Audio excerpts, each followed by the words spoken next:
Published 0253 EDT, the 10th of August 2017. Updated 0619 EDT, the 10th of August 2017. One of Kim Jong-un's top generals has described Donald Trump as senile and insists North Korea will be ready to launch missile strikes at Guam in a matter of days.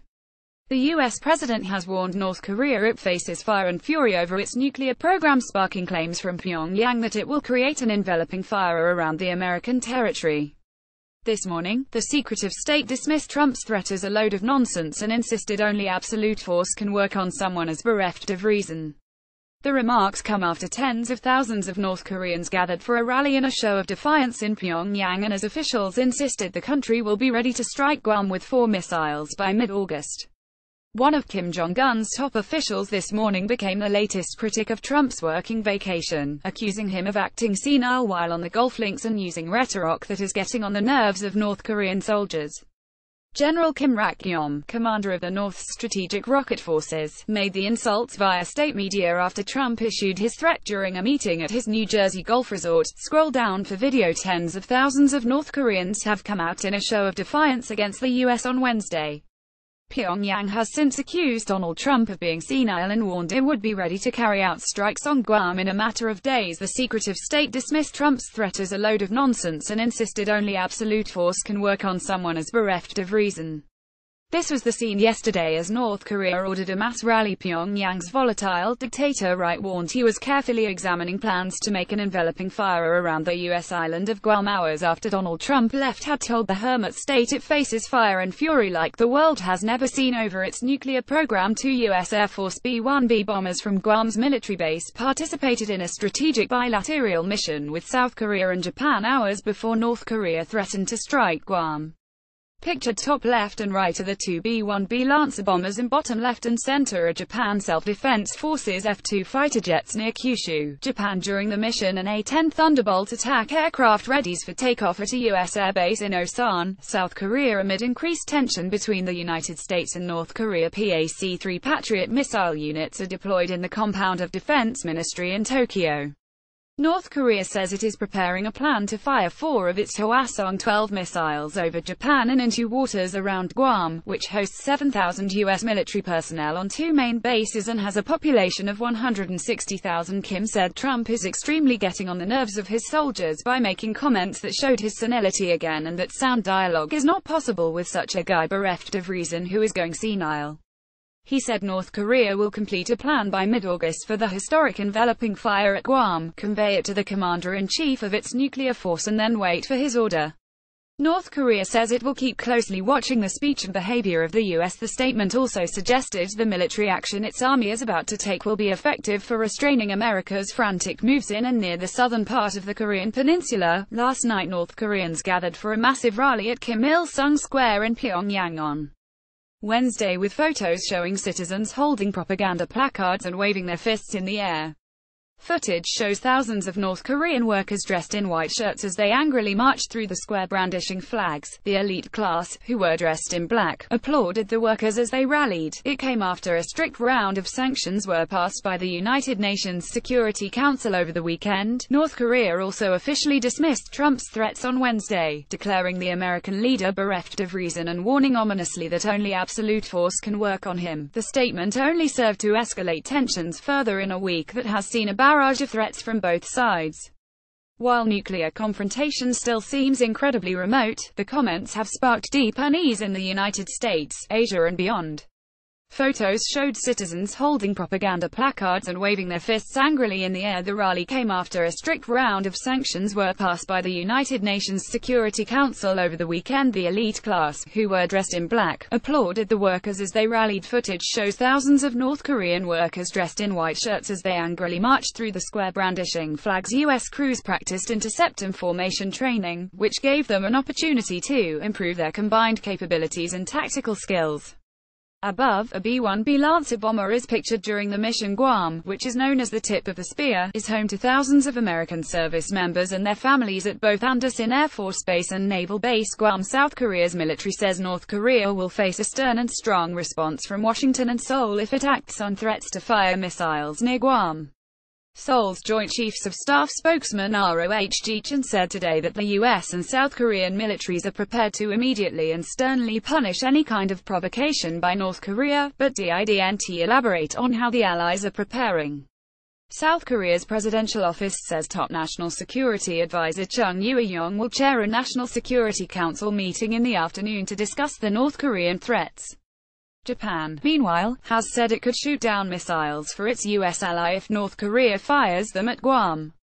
Pyongyang has shown no signs of relenting in its war of words with Donald Trump, criticizing him for letting out a load of nonsense about fire and fury from a gold course. In another incendiary statement, General Kim Rak-yom, commander of the Korean People's Army, said last night as already clarified, the strategic force of the KPA is seriously examining the plan for an enveloping strike at Guam through simultaneous fire of 4 Hwasong-12 intermediate-range strategic ballistic rockets in order to interdict the enemy forces on the major military bases on Guam and to signal a crucial warning to the US. On Tuesday, the KPA Strategic Force is a statement of its spokesman fully warned against the US on its all-round sanctions on the DPRK and moves to maximize military threats to it. But the US president at a Gold-Sick link again let out a load of nonsense about fire and fury, failing to grasp the ongoing grave situation. This is extremely difficult to obtain. It seems that he has not yet understood the statement. Pyongyang, under Kim Jong-un pictured, has shown no signs of relenting in its war of words with Donald Trump, criticizing him for letting out a load of nonsense about fire and fury from a gold course. His own dialogue is not possible with such a bereft of reason, and only absolute force can work on him. This is the judgment made by the KPA Strategic Force. The military action of the KPA will take about an effective remedy for restraining the frantic moves of the US in the southern part of the peninsula and its vicinity. The Hwasong artillerymen of the KPA Strategic Force are replete with a strong determination to fully demonstrate once again the invincible might of the force, which has been developed into a nuclear force of the Workers' Party of Korea and the world's strongest strike service, through the planned enveloping strike targeting the US imperialist bases of aggression. The strategic force is also considering the opening of the historic enveloping fire at Guam, a practical action targeting the US bases of aggression. This unprecedented step is to give you a strong confidence in certain victory and courage to the Korean people and help them witness the wretched plight of the US imperialists. The Hwasong-12 rockets to be launched by the KPA will cross the sky above Shiman, Hiroshima and Koichi, prefectures of Japan. They will fly 3,356.7 kilometers for 1,065 seconds and hit the waters 30 to 40 kilometers away from Guam. The KPA Strategic Force will finally complete the plan until mid-August and report it to the Commander-in-Chief of the DPRK Nuclear Force and wait for his order. We keep closely watching the speech and behavior of the U.S.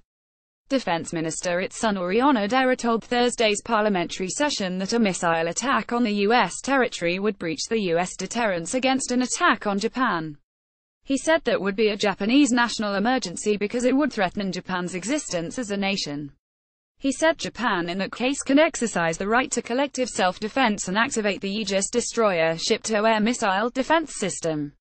Onodera's comment underscores Japan's growing military role and reverses its previous position that it can only shoot down missiles headed to Japan.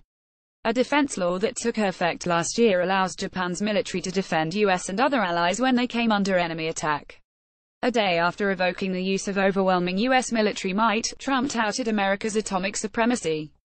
From the New Jersey Golf Resort where he's vacationing, he tweeted that his first order as president was to renovate and modernize an arsenal that is now far stronger and more powerful than ever before. It was a rare public flexing of America's nuclear might.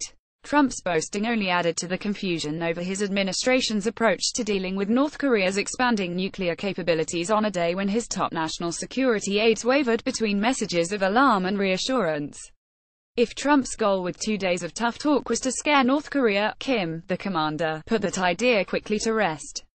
He called Trump's rhetoric a load of nonsense that was aggravating a grave situation.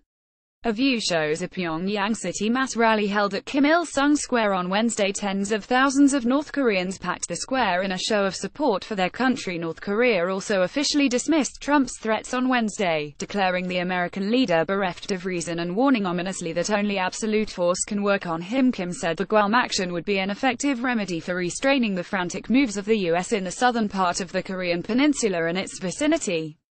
July 8, 2016, US and South Korea announced plans to deploy an advanced missile defense system THAAD Terminal High Altitude Area Defense. August 3, 2016, North Korea fires a ballistic missile directly into Japan's Maritime Economic Zone for the first time. September 9, 2016, North Korea carries out its fifth nuclear test. March 6, 2017, North fires 4 ballistic missiles in what it says is an exercise to hit U.S. bases in Japan. March 7, 2017, U.S. begins deploying THAAD missile defense system in South Korea. May 14, 2017, North fires a ballistic missile which flies 700 kilometers before landing in the Sea of Japan.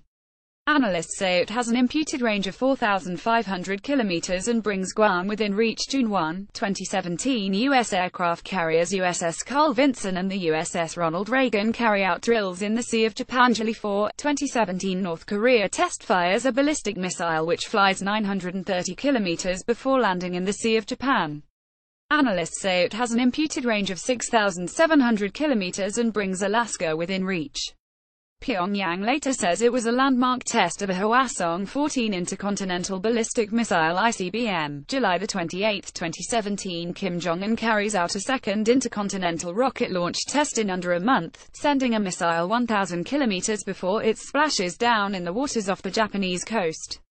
August 5, 2017, the UN Security Council unanimously imposes tough new sanctions on Pyongyang.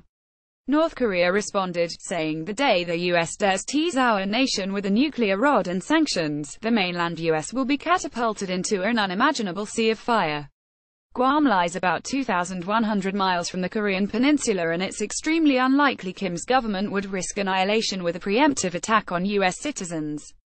It's also unclear how reliable North Korea's missiles would be against such a distant target, but no one was writing off the danger completely. The new specificity from Pyongyang about its plans for a potential attack came as Trump and his top national security aides delivered contrasting messages over North Korea's expanding nuclear capabilities. As international alarm escalated, Trump dug in on his threats of military action and posted video of his ultimatum to North Korean leader Kim Jong-un. The suggestion that Trump has enhanced U.S. nuclear firepower was immediately disputed by experts, who noted no progress under Trump's presidency. Still, Trump tweeted, "Hopefully we will never have to use this power, but there will never be a time that we are not the most powerful nation in the world." The tweets did little to soothe concerns that Trump was helping push the standoff with North Korea into uncharted and even more dangerous territory. While the prospect of military action by either side appears slim, given the level of devastation that would ensue, Trump's talk Tuesday of fire and fury like the world has never seen compounded fears of an accident and misunderstanding leading the nuclear-armed nations into conflict. This week, an official Japanese report and a classified U.S. intelligence document, the latter reported by The Washington Post, combined to suggest the North was closer to being able to strike the United States with a nuclear missile than previously believed. The U.S. document reportedly assessed that the North had mastered the ability to fit a nuclear warhead on its long-range missiles. After North Korea issued its own warning that suggested it could attack Guam, Secretary of State Rex Tillerson sought to calm the sense of crisis. Speaking earlier Wednesday on his way home from Asia, he credited Trump with sending a strong message to the North Korean leader on the unquestionable U.S. ability to defend itself, so as to prevent any miscalculation. Tillerson insisted the US isn't signaling a move toward military action, while it pursues a policy of sanctions and isolation of North Korea. Americans should sleep well at night, Tillerson told reporters. He added, "Nothing that I have seen and nothing that I know of would indicate that the situation has dramatically changed in the last 24 hours. No sooner had Tillerson ratcheted down the rhetoric than Defense Secretary Jim Mattis ratcheted it back up. Echoing Trump's martial tone, Mattis said North Korea should stand down its nuclear weapons program and cease any consideration of actions that would lead to the end of its regime and the destruction of its people. As seldom as it is for a president to speak of using nuclear missiles, the reference to the destruction of a foreign people is equally rare. North Korea said it is carefully examining a plan to strike the U.S. Pacific territory of Guam with missiles. The strike plan will be put into practice in a multi-current and consecutive way any moment once leader Kim Jong-un file above makes a decision. President Donald Trump speaks during a briefing at Trump National Golf Club in Bedminster, New Jersey on Wednesday. Trump had threatened to unleash fire and fury on North Korea. Secretary of State Rex Tillerson says that President Donald Trump's fire and fury charge to Kim Jong-un should have Americans panicking. Tillerson is on his way back to Washington from Asia. He made a pit stop in Guam. It was unclear, however, how serious to take all the war talk. Markets weren't rattled by the back and fifth threats. Trump had no meetings on his schedule Wednesday. There were no indications from the Pentagon of urgent planning and new assets being hastily deployed to the Pacific region. And Tillerson even made a pre-scheduled refueling stop in Guam, the target of the North's purported military designs. Trump's alarmist tone sparked criticism among his political opponents in the United States and concern among allies and partners in Asia, the very nations the United States would need to work with to avert a military showdown with North Korea. Senate Minority Leader Chuck Schumer said reckless rhetoric is not a strategy to keep America safe. Fellow Democratic Sen. Dianne Feinstein said the situation needs diplomacy, not saber-rattling. China, North Korea's increasingly alienated ally, cautioned all sides against employing words or actions that could sharpen differences and escalate the situation. One regular critic of Trump's foreign policy stood up for the president. Sen. Lindsey Graham, a Republican hawk, said he felt Trump wasn't bluffing with his threat of fire and fury. Trump has basically drawn a red line by saying Pyongyang can't ever have a nuclear-tipped missile capable of striking the U.S., Graham said. Defense Secretary James Mattis referenced the end of the North Korean regime in a new Pentagon statement, saying Kim Jong-un does risk all-out war by attacking Guam, in what some experts have branded a suicide move. What force does the U.S. have to beckon from its bases in the region? President Donald Trump dashed claims that he is not on vacation but actually working hard at his New Jersey property when he was seen today on the golf course. Today, while the conflict with North Korea raged, the United States and our allies have demonstrated capabilities and unquestionable commitment to defend ourselves from an attack. Kim Jong-un should take heed of the United Nations Security Council's unified voice, and statements from governments the world over, who agree the DPRK poses a threat to global security and stability. The DPRK must choose to stop isolating itself and stand down its pursuit of nuclear weapons. The DPRK should cease any consideration of actions that would lead to the end of its regime and the destruction of its people. President Trump was informed of the growing threat last December, and on taking office his first orders to me emphasized the readiness of our ballistic missile defense and nuclear deterrent forces, while our State Department is making every effort to resolve this global threat through diplomatic means. It must be noted that the combined Allied militaries now possess the most precise, rehearsed and robust defensive and offensive capabilities on Earth. The DPRK regime's actions will continue to be grossly overmatched by ours and would lose any arms race or conflict it initiates.